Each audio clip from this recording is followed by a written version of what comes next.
Hola amigos, bienvenidos a un nuevo programa de Interfaz, este espacio que junto al amigo José Estebenazzi venimos desarrollando el campo de la seguridad desde los riesgos, ¿no? Fundamentalmente, lo que se conoce por safety. Y bueno, seguimos todavía, estamos impresionados por los nuevos estudios, ¿no, José? Sin duda, muy buenas noches, Ricardo. Sí, impresionados por los nuevos estudios, habitándonos al nuevo esquema y gratamente acompañados por un amigo. Exactamente. Hoy vamos a estar desarrollando un amigo que ya estuvo en otro programa, sí. Pero nosotros siempre insistimos, ¿no?, en esta cuestión de la gestión integral de riesgos de desastres. Por eso lo ve más aplicado a lo que es la parte pública, ¿no? La tarea de la protección civil. Sin duda. Una localidad que sufre un evento tiene que volver a la normalidad lo antes posible, pero también insistimos en que tiene otras aplicaciones. Si bien hoy vamos a hacer una pequeña introducción en lo que son las crisis, este manejo de crisis, también en la parte privada, ¿no? Pero es un tema concurrente y hay partes, ¿no es cierto?, de esto que se tocan, que están relacionadas. Y como es tan específico, tenemos que tener a alguien que sepa, entonces... Un muchacho que sabe, como se decía antes en mi barrio. Bueno, le damos la bienvenida a Diego. Bueno, Diego. Gracias Ricardo, gracias Quique por esta invitación, como siempre. Ustedes saben que soy un amigo de la casa, siempre dispuesto a poder colaborar con los conocimientos que uno tiene y que, bueno, fue adquiriendo en la práctica. Así que les agradezco. No sé si saben, yo soy licenciado en Higiene y Seguridad, fui bombero soy en realidad bombero, nunca se deja de ser. Nunca se deja de ser bombero. Nunca se deja de ser bombero. Durante 28 años estuve en actividad y una de mis especializaciones es el plan de manejo de crisis, comunicación y continuidad del negocio, ¿no? Es algo que vamos a ir desarrollando en diferentes programas, porque obviamente es un tema muy extenso, tema vasto, sí. Y poco conocido. También. Poco conocido. Sí, dentro de todo también tenés tu experiencia en el ámbito privado, ¿no? Y en el ámbito justamente de estas cuestiones. Exacto, exacto. Sí, fui mucho tiempo gerente de salud y seguridad de las personas de Carrefour. Y bueno, eso me llevó a tener gran experiencia en cómo manejar. Era el subcoordinador del comité de manejo de crisis y eso me llevó mucho a entender cómo articularlo desde el lado privado, ¿no? O sea, desde el lado donde vas a estar solo. Ese es un punto por el cual te convocamos en particular, porque es una experiencia interesante y a través del programa aspiramos que transmitas lecciones aprendidas, como bien se dice, ¿no? Exacto, exacto. Y bueno, como siempre tenemos que ir a lo general a lo particular, entonces... Si es ese criterio el que aplicamos, adelante. Nombró una palabra y bueno, que nos explique, ¿no? ¿Qué es crisis? Empecemos por el principio, dijo uno. ¿Qué es crisis? A ver, si lo tenemos que definir de manual, una crisis es un suceso disruptivo, inesperado, que provoca un daño o una discontinuidad en en inglés se dice business continuity, pero está, digamos, como mal traducido, porque no tiene que ver solamente con el negocio. O sea, una crisis la puede sufrir una organización, la puede sufrir, como hablaban ustedes, un pueblo, una localidad, pero, a ver, ahí cuando es general, y qué mejor que este momento para hablar de crisis en el frente de pandemia, de una crisis mundial, inesperada, totalmente, o sea, pero después vamos a ver, ¿no? Cuando analicemos un poco más los errores que se cometen en la crisis, es un poco la desinformación y el tema de de entender qué es bien una crisis, ¿no? Acá, a ver, estamos hablando de una crisis mundial generalizada, pero todavía, o estamos ahí emparejados, la cantidad de muertos iguala o está un poquito por arriba de la cantidad de gente que muere por hambre en el mundo. Claro, claro. Por año, ¿no? Exactamente. Y el tema es lo que nosotros llamamos stakeholders, o sea, los grupos de interés. Ese es un punto clave, una palabra muy difícil a veces de explicar. La de stakeholder es complicado, pero asociado al tema de crisis, y como tú lo decías, que continuidad de los negocios se queda corto a veces en las implicancias que tiene el tema de crisis, y hay que ligarlo siempre con este concepto también de una traducción complicada que es stakeholders. Así que bueno, adelante, Diego, con esa forma de abordar a la crisis. Claro, a ver, ¿qué pasó? La pandemia llegó para tocarnos a todos, Sí. mientras que el hambre no es una enfermedad, sino que es un problema de distribución, porque todos sabemos que con lo que se tira en un país, bueno, que Pueden comer mejor varios, no podemos sí. nombrar, comen, solucionarían el problema Sí, de hambre sí, de todo sí, el sin mundo, ¿no? duda. Ahora, ¿esto qué pasaba? Esta crisis nos podía pasar a cualquiera. Yo lamentablemente perdí un tío,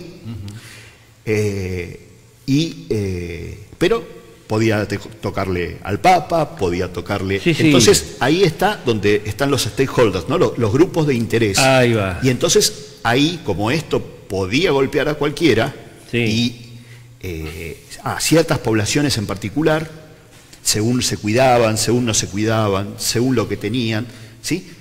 Pero bueno, no es la idea hablar de la pandemia. Claro.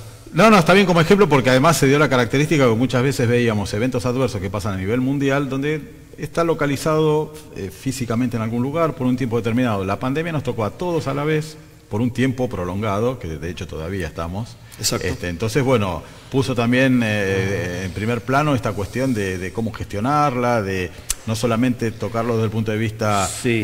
humanístico o personal o emocional, sino también lo que implicó a nivel de producción, que es un poco esto, ¿no? O sea, para Claro. que se entienda bien, se llama continuidad en los negocios porque es business, ¿no? O sea, significa negocio, pero no es la misma traducción que tenemos nosotros, como que parece que tiene que ver con una especulación, sino que tiene que ver con actividades, o sea, continuar con las Sí, actividades. son palabras, ¿no? que connotan varias cosas más.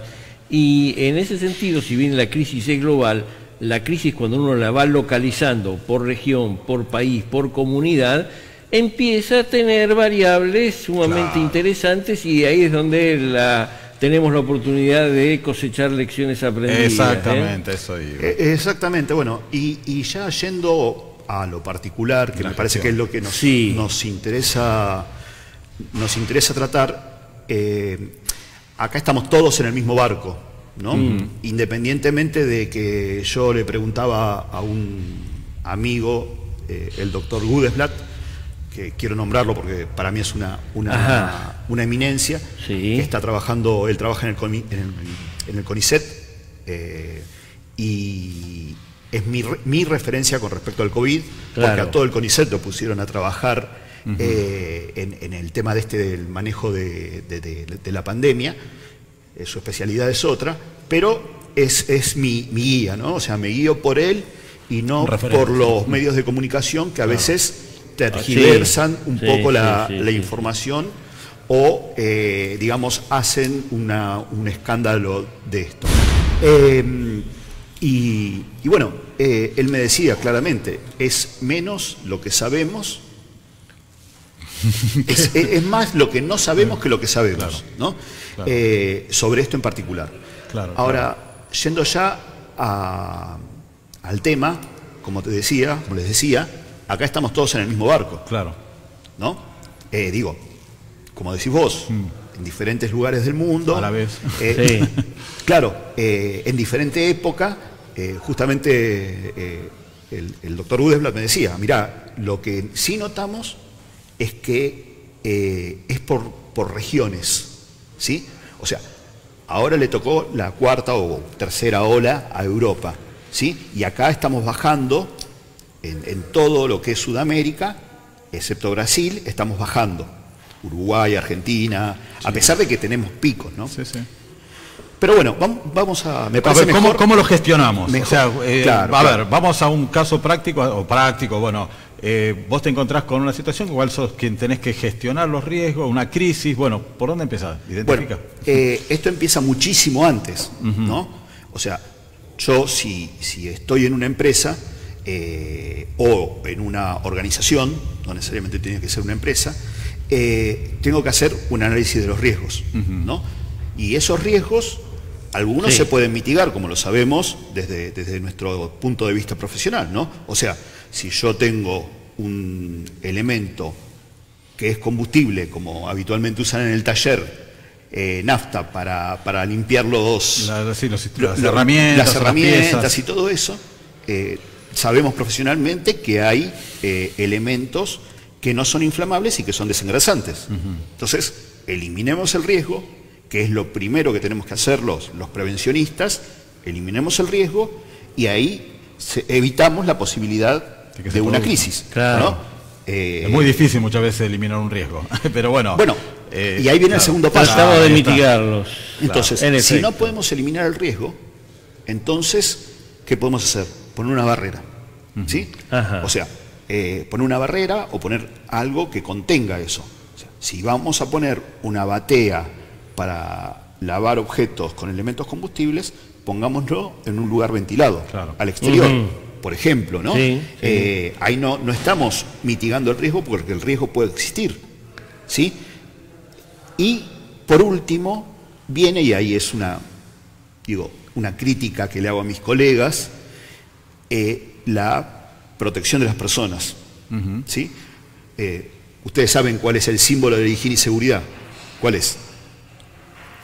El casco, sí. Con el casco, digamos, parece Es que lo básico. soluciona todo, es mágico, ¿no? Es el símbolo. El pictograma ahí que anda. Es el símbolo. Y en un congreso de una organización dedicada a la enseñanza de la seguridad e higiene, yo planteé que como profesionales teníamos que descartar el casco como símbolo, como ícono. Claro, como ícono de la seguridad, del safety, ¿no? Como decís vos. Y ¿por qué? poner algo más comprensible. Todavía no sé qué. Todavía no lo sabes, descubrí. Claro. Bueno. Pero el casco significa el fracaso de las dos etapas anteriores. ¿sí? Tal vez simboliza protección, ¿no? Yo creo que debe ser eso. Por pero, ejemplo. pero bueno, en ¿no? realidad es que no pudiste solucionar las otras dos cosas. Claro. Bueno, y con la gestión de las crisis pasa exactamente esto, ¿no? Vuelvo a repetir cómo nos conocimos con Ricardo, y nos conocimos en un simulacro, ¿no? Eso es interesante, sí, en el simulacro, porque ahí supuestamente cuando uno se organiza un simulacro es porque vamos a ver en actividad lo que algunos denominan el comando de operaciones y otros denominan el comité de crisis, o a veces se confunden o coexisten los dos, y yo creo que ahí hay un tema de gestión muy interesante que deriva de toda esta situación que es la crisis, es decir, cómo la gestionamos. Hay dos herramientas disponibles, ¿no es cierto? Algunos se denomina comité de crisis y otra comando de operaciones. ¿Qué nos podés referir en la experiencia desde el punto de vista del sector privado, digo? Desde el punto de vista del sector privado y desde el punto de vista del sector público también, Sí. son dos cosas totalmente diferentes. Ajá. El comité de crisis vendría a ser la parte política que se ocupa de gestionar la crisis. Los medios de comunicación, los recursos, las cuestiones que tienen que ver con todo el manejo político de la situación, ¿no? El comité de crisis nunca tiene que estar en el lugar de la crisis. Claro. Yo tengo siempre, tengo una película que es buenísima como ejemplo. La recomiendo que vean, que es imparable, que se trata de un tren que va sin conductor, sobre las vías, y bueno, siempre aparecen los héroes que encuentran la forma de salvarlo. Yo no les voy a contar cómo lo hubiera hecho yo. No le spoileo, pero es muy interesante porque ahí muestran cómo se maneja el comité de crisis y cómo se maneja el comando de operaciones. Claro. El comité de crisis está en una oficina, alejado. Está bien hecho ahí, en la película. ¿Vos la viste, Quique? Bueno, está en una oficina, alejado, y ¿quién es el que toma la decisión de qué se va a hacer con el tren? Es el presidente de la compañía. ¿Y qué pregunta? ¿Cuánto van a bajar las acciones? ¿Sí? O sea, sí, es así, ¿sí? Ahora, el comando de incidentes es el que se ocupa de la parte práctica de solucionar el problema. Llamemos esto los bomberos, en el tema de la película, los operarios que quieren hacer descarrilar el tren, los diferentes organismos. Salud, todo lo que interviene, ahora, también el comando de incidente no tiene que estar encima, porque acá estamos hablando de un tren, en este caso, sí. de un tren que se va moviendo, no tiene que estar encima de la crisis. A ver, nadie lo podía saber, nadie se imaginaba que iba a pasar, como con esto del COVID, pero uno de los problemas de la cantidad de bomberos muertos en el incidente de las Torres Gemelas fue porque el comando de incidentes estaba muy cerca de una de las torres. Entonces, la localización de los puestos de comando estuvo muy cerca. Estuvo muy cerca. Tampoco pensaban que iba a haber un segundo avión, ¿no? Todos lo medían como un accidente y no esperaban un segundo avión que iba a traer situaciones muchísimo más catastróficas, ¿no? Pero el comando de incidentes es el que se ocupa de la parte operativa. Y ahí hay una función muy importante y que yo la destaco entre las funciones más importantes y que también tiene que ver con los simulacros, que es el oficial de seguridad, que es el que tiene que velar por la seguridad, por el safety de los operadores, de los operadores todos del los equipo que están involucrados en la operación. Sí, correcto. Es un buen enfoque. Claro. Muy acertado. Y bueno, y justamente cuando hicimos este simulacro con Ricardo, que implicó movilización de bomberos, del SAME, hicimos... pues Defensa Civil en esa época estaba en Defensa Civil, claro. 700 chicos de un colegio secundario que actuaban como público, todo. Había una sola cosa importante, que era que si pasaba algo o fallaba algo, el simulacro se paraba totalmente. Claro. Y estamos hablando de un simulacro de un supermercado. ¿Sí? No sé si se enteraron, lamentablemente, no quiero hacer ningún uso político de esto, simplemente un análisis. Hace un par de semanas, en un llamémoslo simulacro, ellos lo llaman ejercicio, del ejército, la aviación, diferentes fuerzas armadas, hubo 35 heridos de paracaidistas. Por un error. La verdad, no quiero opinar sobre el tema. Digo, cuando el primero se lastimó, tendrían que haber terminado el ejercicio, ¿no? Esa es mi idea. ¿Por qué 35? ¿Por qué llegar a ese número? Sí, es que se tiraron todos a la vez y creo que hubo un error en un cálculo de la altura. No quiero opinar. Sí, no, por lo que se sabe, ¿no? O sea, a ver, esto no se trata de una crítica ni nada porque...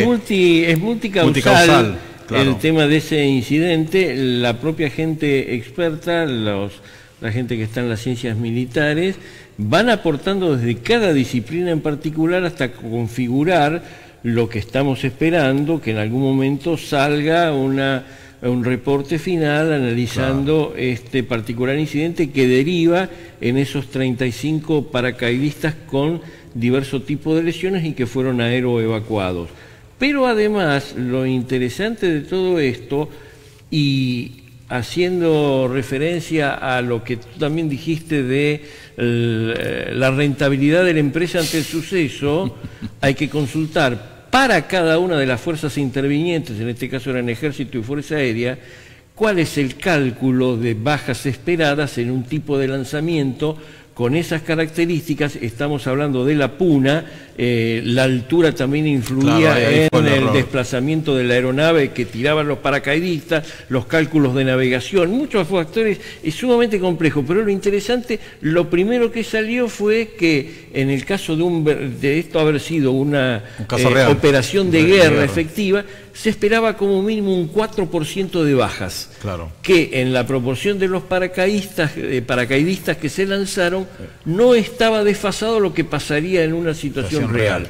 El concepto viene ya desde la Segunda Guerra Mundial, en ciencias militares, se llama riesgo calculado, es decir, qué porcentaje de bajas vamos a hacer técnicamente. Y después viene la decisión política, lo que tú bien referías, que decide el comité de crisis. ¿Vamos a aceptar este nivel de bajas? Claro. Bueno, y justamente ahí hay una parte de los riesgos imponderables ahí que está. las compañías lo toman como lo asegurable, ¿no? Claro. O sea, claro. a ver, riesgo con el cual no puedo estar cubierto, lo aseguro, pero ¿hasta dónde lo puedo asegurar, no? Claro, ahí está la cuestión. Es lo que nosotros en gestión de riesgo vimos como la transferencia del riesgo, riesgo, que en principio fue la gran panacea que se recetaba con respecto a la mitigación, pero después, a medida que se avanzó con el uso de la herramienta del aseguramiento, bueno, se vieron las ventajas que tiene, pero también las limitaciones. No solamente con el tema del seguro podemos hacer y además partamos la base de que todo ejercicio, simulacro y distintas figuras que hay sirven justamente para poner en práctica lo que nosotros desarrollamos de la teoría, ¿no? O sea, y tiene que salir mal. Lo que bien dice Diego es que en un simulacro, en una práctica, no puede haber ninguna víctima. No, ahí está. Obviamente. Sí. Claro. Esa es la realidad, porque para mí significa el fracaso del simulacro. El fracaso. O sea, si quieren, simulamos la víctima para ver cómo actúan. Eso, ¿no? Sería lo apropiado. Porque donde vos tenés... Pero no que suceda, sí. Donde vos tenés, y Ricardo lo sabe tal como lo sé yo, donde vos tenés un bombero lastimado, hay por lo menos 2 bomberos más que se tienen que ocupar del traslado, de la contención, del movimiento. O sea, de una dotación normal, digamos, que tenés 6, 7 personas. Sí, ya perdiste la mitad. Ya como es estamos en una plena crisis en el programa y como el tiempo pasa volando ya estamos terminando. Así que te digo, yo creo que hay una cuestión, no, cuando se va solucionando la cosa pasa rápido, cuando no pasa por experiencia, ¿no? El tiempo cronológico no coincide con la temporalidad de quienes están como actores en una situación que cuando la cronometras puede durar segundos o minutos y a la persona le pareció toda una vida a veces.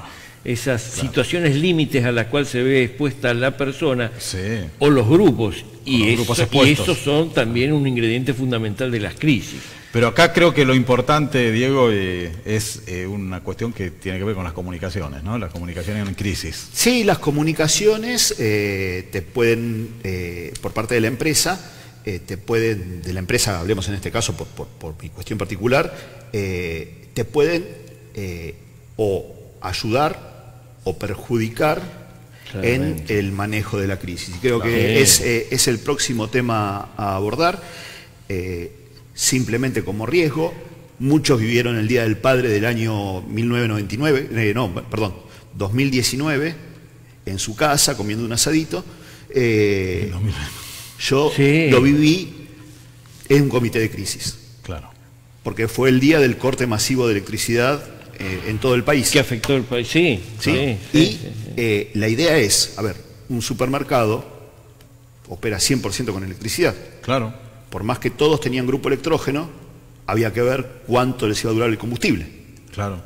Y cuánto combustible podían adquirir, porque las estaciones de servicio... Y que tampoco estaban, que estuviera disponible en determinadas condiciones, porque a lo mejor está ahí, pero no lo puedo sacar y no lo puedo usar, Exactamente. Es de manual ese ejemplo. Exactamente.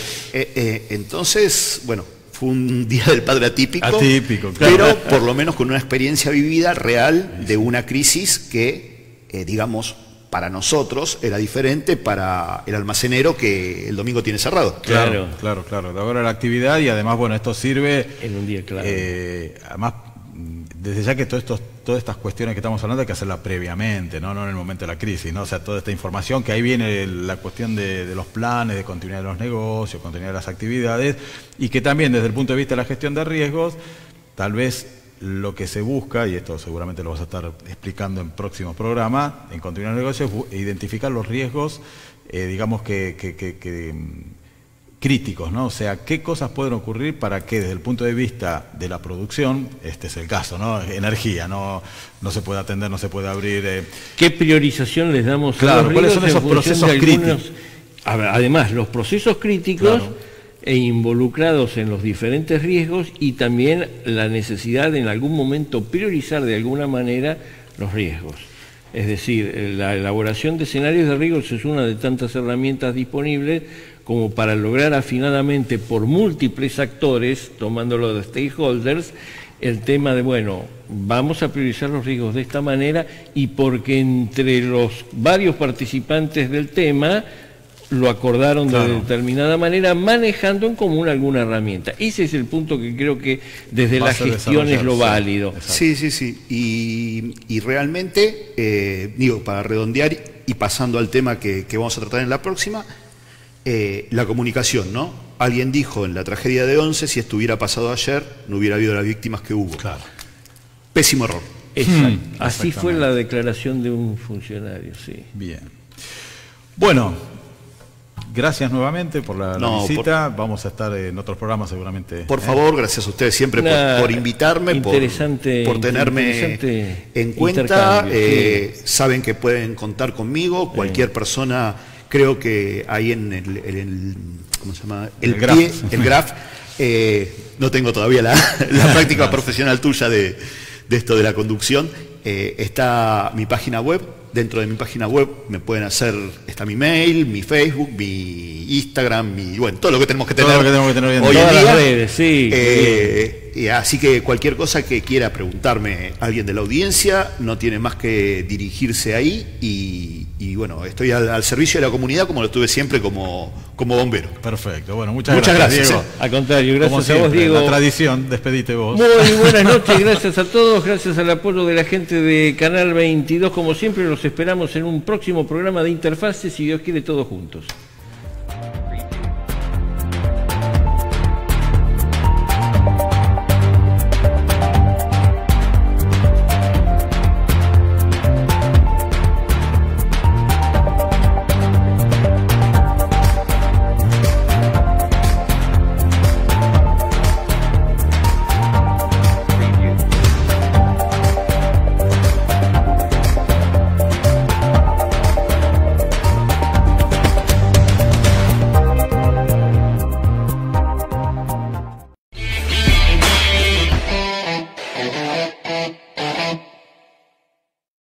Hola.